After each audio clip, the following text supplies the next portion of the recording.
You know the story. A girl, her dog, a cyclone that whisks them away to a land of talking lions and men made of tin. But the wonderful Wizard of Oz is so much more than just a fairy tale. It's really a map of a journey that honestly we all take. The journey to discover that the very things we're looking for out in the world have been inside of us all along. We all know this line, right? It's one of the most famous in history.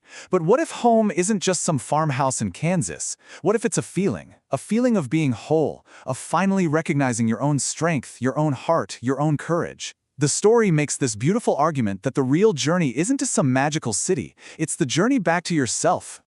So Dorothy gets torn from this world that's lost all its color and joy, and she's dropped right into one that is bursting with life. Her first thought? An all-powerful wizard is the only person who can fix her problem. But the real tension of the story is this quiet little secret. The power to get home was with her from the moment her journey began. To really understand her journey, we have to start where she starts, in the middle of the great Kansas prairies. And the book uses one word over and over again to describe this place: gray, a complete and total absence of color. I mean, just look at this contrast. Kansas isn't just a place, it's a feeling. It's a state of being. The sun has literally baked all the color out of the land. The house is gray, the grass is gray. Even her aunt and uncle have turned gray, forgetting how to laugh. It's a world without any life, any vitality, and the only spark of color in it is her little dog Toto.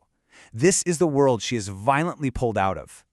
So boom, her house lands in the land of the Munchkins, and suddenly she's in a world of incredible beauty, surrounded by these fantastically colorful people. Her arrival is just a total shock. She's accidentally killed this horrible tyrant and is instantly a hero, and she's given the witches powerful silver shoes, told they have a charm, but she has no idea what it is. Right from the start, she physically possesses the solution to her problem, but she just can't see it. So instead of looking to her own power, what does she do? What do most of us do? She looks for an expert, an external authority. The Good Witch of the North points her to the Great Wizard, Oz. And just like that, with a clear path to follow and a magical kiss for protection, Dorothy sets off, totally convinced that her salvation lies at the end of that yellow brick road, in the hands of somebody else. As she travels down this famous road, she doesn't run into monsters, really. She finds companions. And what's so fascinating is that every single one of them is on a quest for the exact same reason she is. They all believe that a fundamental part of them is missing. First up, she meets the Scarecrow. He's just stuck on a pole, can't move, and his greatest sadness in life is that he thinks he's a fool. He's convinced that because his head is full of straw, he can't possibly know anything. His entire sense of self-worth is tied to this intellect he's sure he doesn't have. Then they find the Tin Woodman, rusted completely solid in the forest. And his backstory is actually pretty tragic. An enchanted axe took his body away piece by piece, and a tinsmith replaced it all with tin. But in that process, he lost his heart, and he's absolutely convinced that without a literal, physical heart, he can no longer feel love or happiness. And finally, the King of Beasts himself appears, the Cowardly Lion. He's so powerful, yet he's just consumed by shame. He admits that whenever there's danger, his heart starts to beat fast. He's made this crucial mistake. He thinks that feeling fear is the same thing as being a coward. He doesn't realize that courage isn't the absence of fear. It's acting in spite of it. And this is where the story's genius really shines. It's this beautiful irony. Every single one of these characters already has the very thing they're searching for. The Scarecrow who wants a brain, he's the one who comes up with all their brilliant plans. The Tin Woodman who thinks he has no heart, he's so compassionate he literally cries when he steps on a beetle. And the lion, despite being terrified, always jumps into danger to protect his friends. You see, the journey isn't giving them these qualities, it's revealing them. So, as they get closer and closer to their goal, the tests on the road get harder, and this just forces them to prove their hidden strengths in even bigger ways. They come to a giant chasm, and who steps up? The Cowardly Lion. He leaps across with everyone on his back. Then they're attacked by these terrifying monsters, the Kalitas, and it's the brainless Scarecrow who figures out the strategy to save them all. At every turn, they overcome these deadly obstacles, not with some outside magic, but by using the strengths they never even knew they had.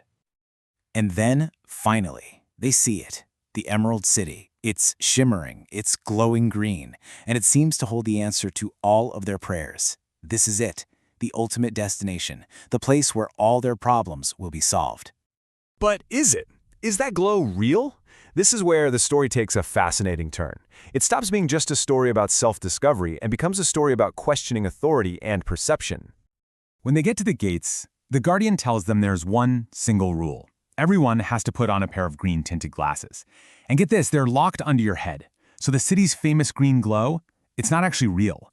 It's a manufactured perception. The brilliance doesn't come from emeralds. It comes from the lenses that everyone is forced to see the world through. So now, inside this city of mandated illusion, the group is finally about to meet the man they believe holds all the answers, the great and powerful Oz. But Oz isn't just one thing. When Dorothy sees him, he's a giant, disembodied head. The Scarecrow sees a beautiful lady. The Tin Woodman, a terrible beast. The Lion, a ball of fire. What does this tell us? It shows that Oz's power is pure performance. It's a different illusion for each person, tailored to their fears and expectations. There's no single true form. And so when they finally ask for his help, what does the Great Wizard do? He deflects. He can't grant their wishes. Instead, he gives them another impossible mission. Go kill the Wicked Witch of the West. He's telling them they have to earn the very qualities they've already been demonstrating the entire time, forcing them once again to rely only on themselves. And this, really, is why the book is so important. It reveals that the destination was a mirage. The wizard, this symbol of ultimate authority, he was a fake. The true magic wasn't waiting in the Emerald City. It was forged on the yellow brick road, in the challenges they overcame together. It was the journey, not the destination, that revealed who they truly were. The lessons here are just timeless. The book teaches us that those qualities we look for in other people, intelligence, compassion, bravery, they're almost always hiding inside of us, just waiting for a challenge to bring them out. It's a powerful reminder to question authority that seems too perfect, because it might just be a performance. And maybe most importantly, it shows us that home isn't just a place you can go back to, but a state of peace and belonging that you have to find inside yourself. In the end, the book's central truth is as simple as it is profound. We already possess everything we need to face the challenges ahead.